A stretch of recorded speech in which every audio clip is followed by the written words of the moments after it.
Hello, everyone. My name is Dr. Yonit Arthur. I'm an audiologist and coach.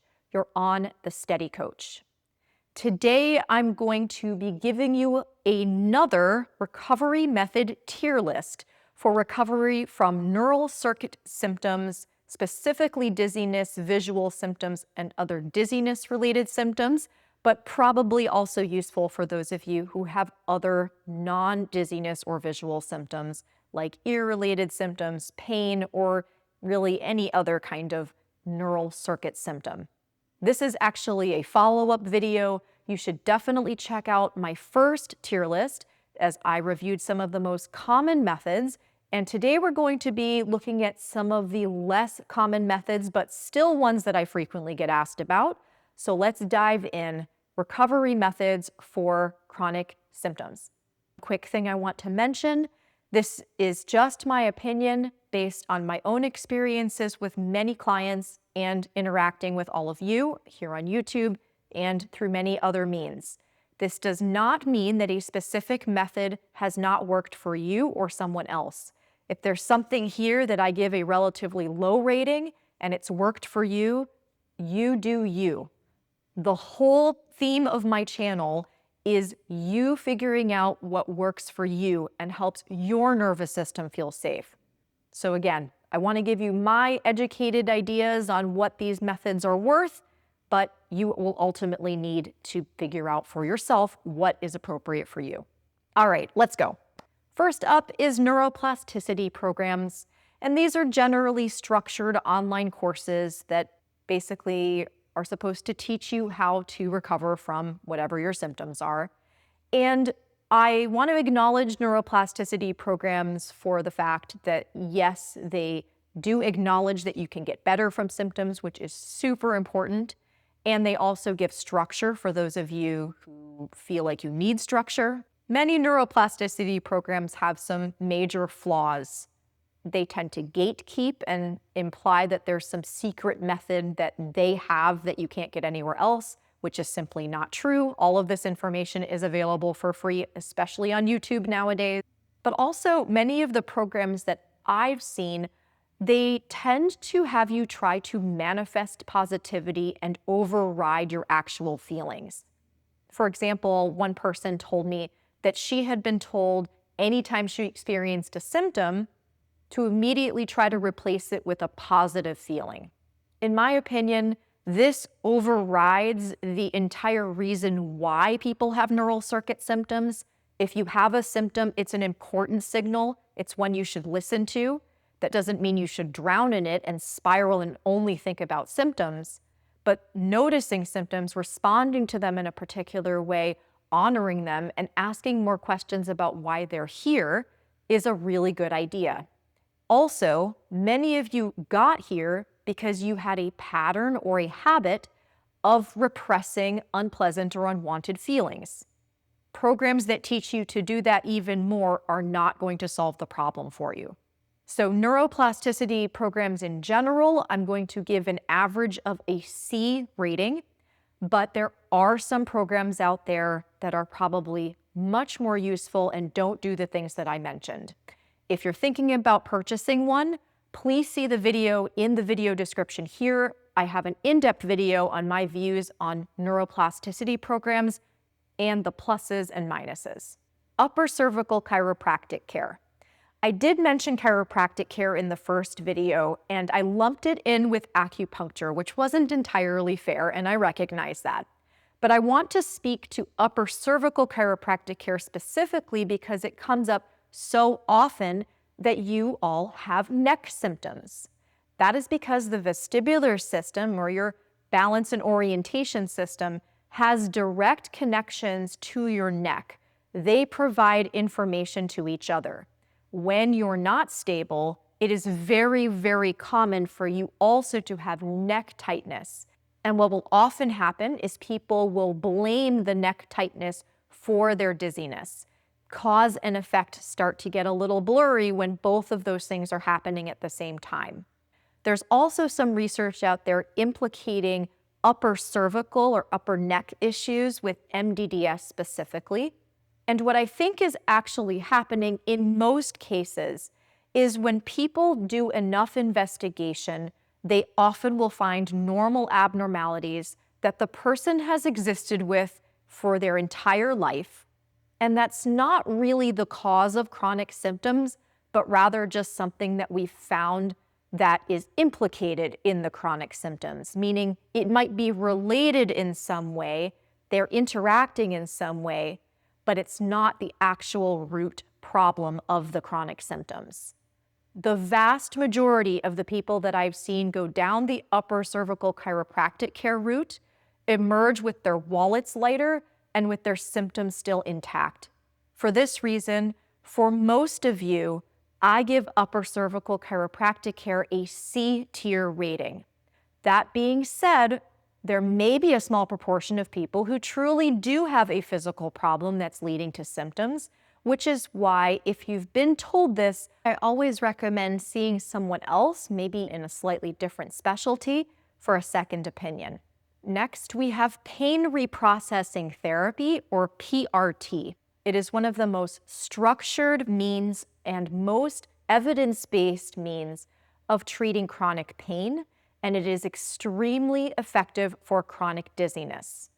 Essentially, it's a lot of the things that we talk about on this channel.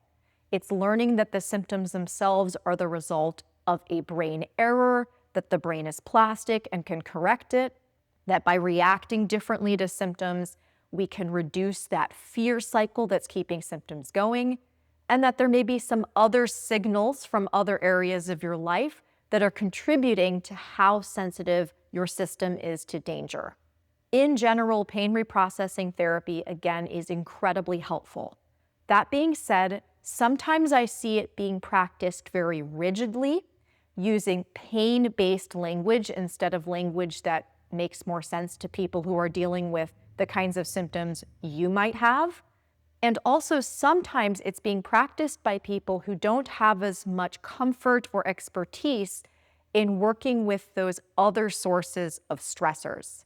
In other words, who may not have as much expertise in helping people change some of these automatic ways that they're reacting to stressors in their lives.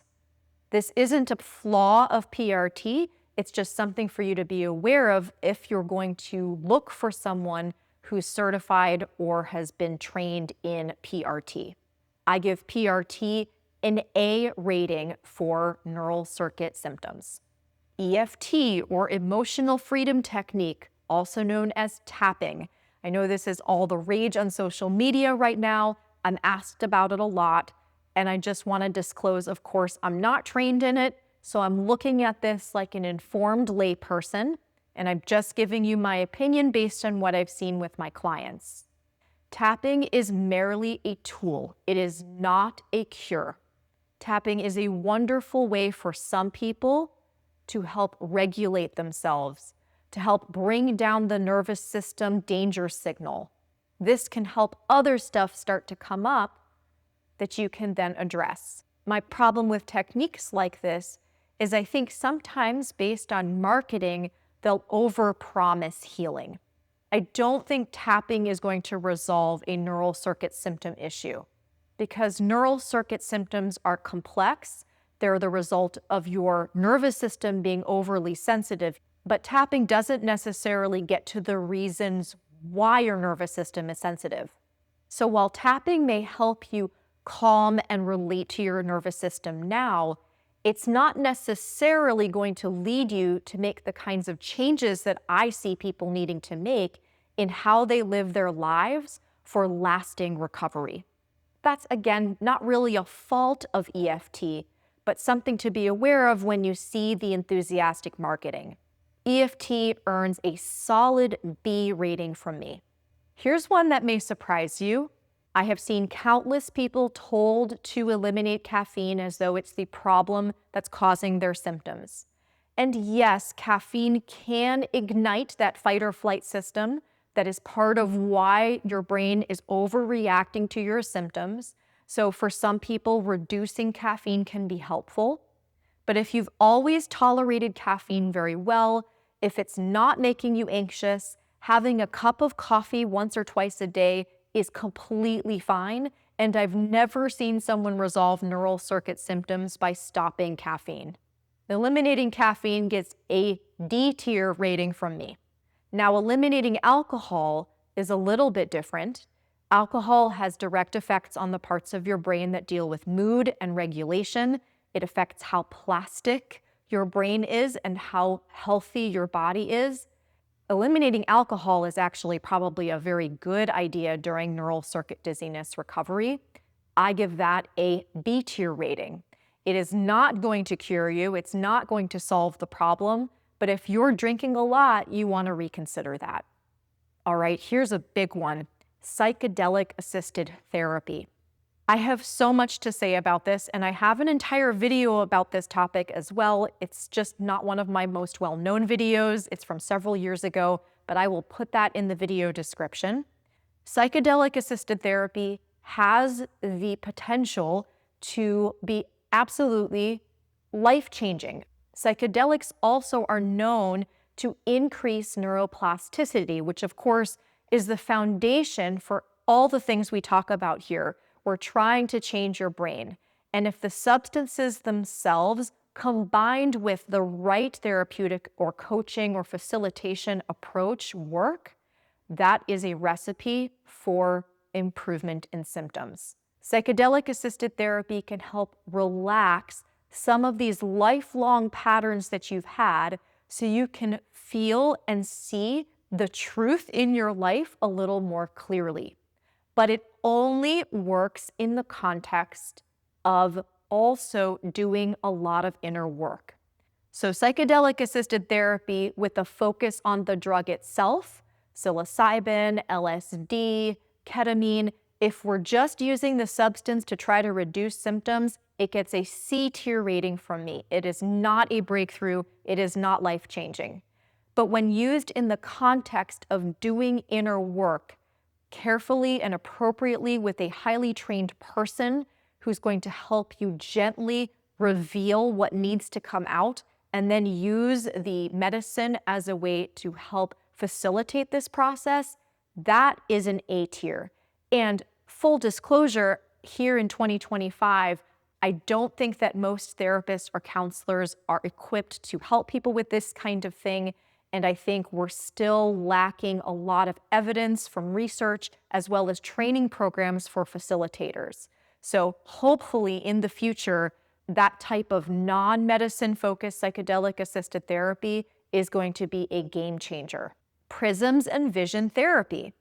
I actually have a video on BVD, or binocular vision dysfunction, as well. So if you're interested in that, you will definitely need to look at the video in the video description. But essentially, for most of you, BVD or related vision issues are not the root of your problem.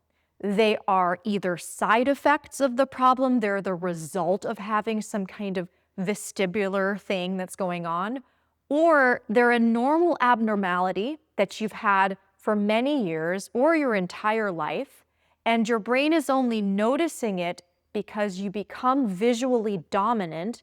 Your brain overfocuses on your vision and is not great at filtering things out when you have neural circuit dizziness and related symptoms. Prisms and vision therapy in particular is not regulated, so I've seen people spend a lot of money on it without good results. In general, those are options. Prisms and vision therapy are options for you, especially if you've gotten a second opinion from someone else who confirms that this is actually affecting you, but it is not a cure for neural circuit symptoms. It is helping you deal with a particular symptom. So don't confuse something that eases a symptom with something that's solving the bigger problem.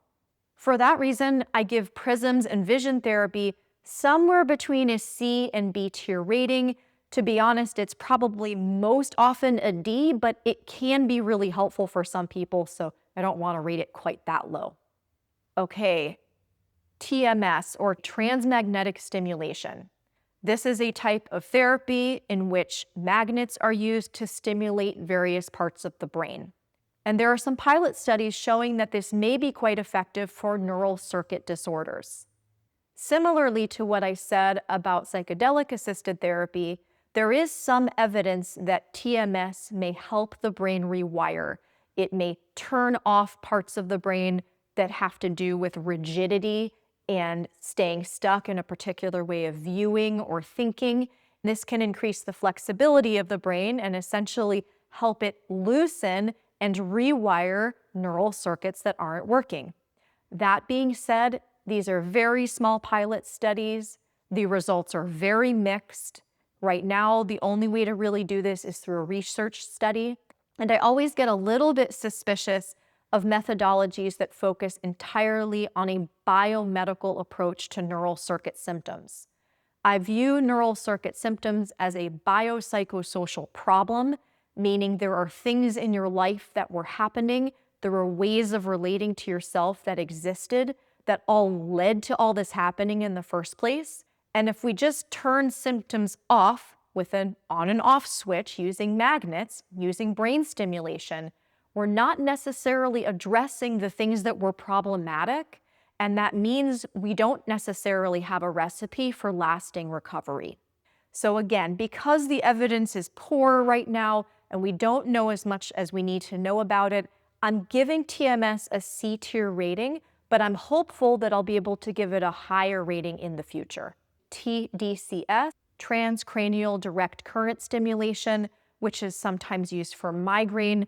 Again, mixed results, same idea. We're trying to stimulate parts of the brain that have to do with plasticity as well as parts of the brain they have to do with your brain's understanding of threat and pain. I view TMS and TDCS as the same kind of approach.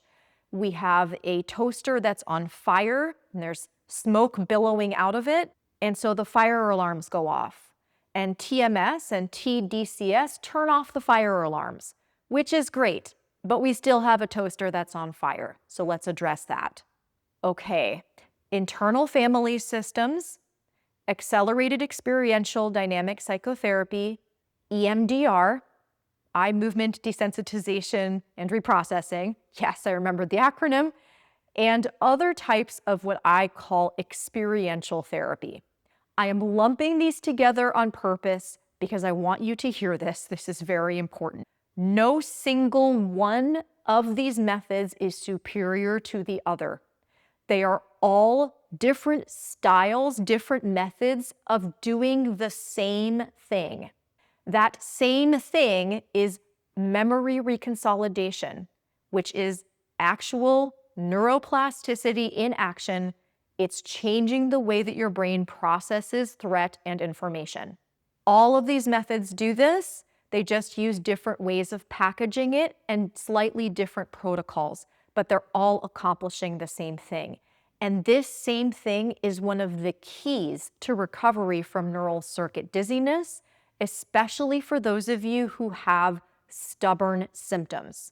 Maybe you've tried PRT. Maybe you've tried responding to sensations differently. Maybe you've tried journaling, and you just haven't gotten where you want to go.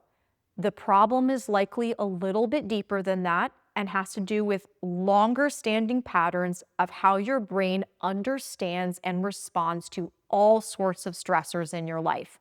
And by stressors, I certainly don't mean outside stressors. I mean patterns of how you relate to your own self, your own physical experiences, your own emotions, and how all those things feed into a cycle of danger. These kinds of therapy are incredibly helpful because rather than just talking about the problem and you understanding it and you needing to make an effort to try to do things differently, it rewires your brain to stop persistently seeing things and responding to things that same way. That being said, like all other kinds of therapy, it is all about the skill of the practitioner. And as someone who's been referring people out for years, I have noticed that there is a very wide spectrum of skill among practitioners, and it doesn't always have anything to do with the person's education, credentials, or even training in a particular method, so things can get really, really tricky.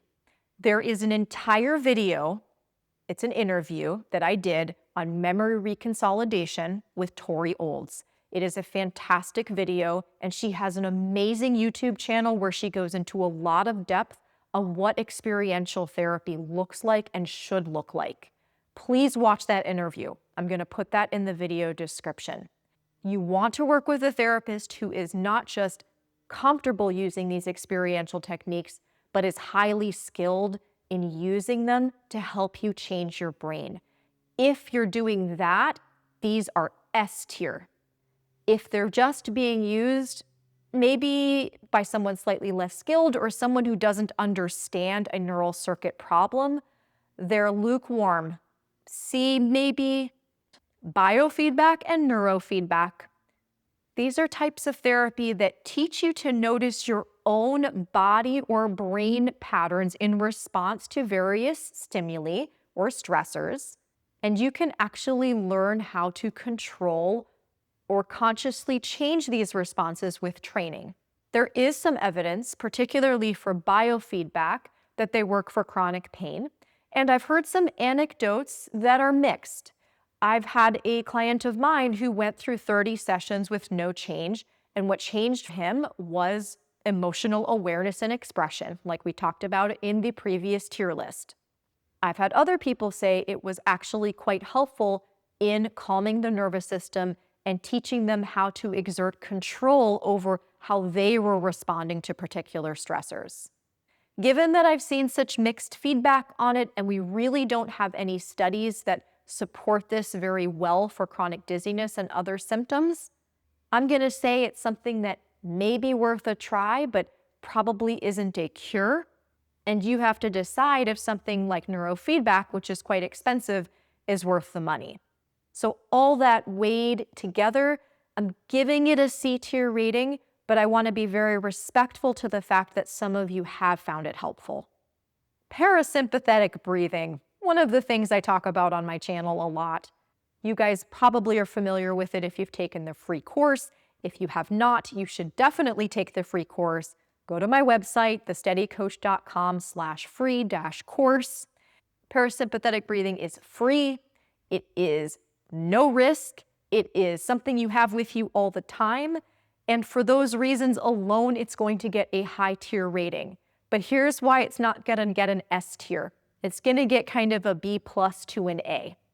The reason it's getting a B to an A is it doesn't really do what people think it's going to do. When I tell people to do parasympathetic breathing, they think what I'm telling them to do is breathe your symptoms away. It's going to calm you down and you're going to feel better. And that does happen for some people, but not for most people. So there's a little bit of a misleading component to saying we're using parasympathetic breathing to recover. It is incredibly helpful. It does send your brain and body messages of safety. It lets your brain and body know you're not reacting to triggers and symptoms with a fear response. Super helpful for those things, but you don't want to use it as a whack-a-mole stick. So you're not trying to beat a specific symptom away with it. You're trying to practice letting your body know with time that you're not reacting to symptoms in the same way and that you're not reacting to your life in the same way. So again, B+ tier rating on parasympathetic breathing. Benzodiazepines. Just want to say, of course, I'm not a medical doctor, not medical advice. This is just what I've seen from my clients. Benzodiazepines for occasional rescue use are a very reasonable idea for people with neural circuit dizziness. Just knowing you have the out if you need it, as long as you're not taking it all the time, can actually be a huge safety signal. That being said, I have incredible concerns about benzodiazepines. They suppress the vestibular system, which is not what you want when you're trying to get your brain to adapt. They are incredibly addictive, and you build dependence on them really quickly. So it's very easy to get into a place where you're depending on them within even just a couple of weeks without intending to. They are not my favorite choice of treatment for neural circuit dizziness. As an actual treatment, I give them a D tier rating, and if there were something lower than a D tier rating, I would give them that. But as a rescue medicine for occasional use, just knowing you've got a safety net in case you need it, they might be a little bit higher than that. adaptogenic compounds like ashwagandha, L-theanine, CBD oil. They can be useful as tools for some people. They are not a cure. Just like everything else that we've talked about today, nothing is really a cure, but they may be supportive for some people. I have been less than impressed with what I've seen, and I've seen many people over the years try these things. So they get a C tier rating from me, but if you find them helpful and they're not harmful and they're not medically contraindicated for you, go for it. Humming and other vagus nerve exercises. We talked about vagus nerve stimulators in the first video, so check that out if you want to hear my thoughts on that. When it comes to simple, cheap, or free things that you can do on your own, I think very highly of those things as long as you're not using them as a whack-a-mole pole like we talked about a few minutes ago. They can be helpful to just send your body messages of safety. It's really nice when you don't have to do that cognitively, when you're doing the message of safety via your body, via natural processes that just work for some people. Just don't expect it to suddenly stop your dizziness. So when used appropriately, like parasympathetic breathing, it's a B or an A tier. But when you're trying to use it as a cure, like I'm gonna hum and stimulate my vagus nerve and that's gonna help me fix my dizziness, then it's not going to be effective. We're looking at maybe a C or D tier. All right, so that wraps up tier list number 2. This will be the last one I'll be doing for a while, but if you have other ideas that you would like me to talk about, let me know in the comments. Let me know what you think of my ratings in the comments below. And please also like, share, subscribe to my channel. These things help me reach more people. And as always, thank you for being here. I'll talk to you soon. Bye.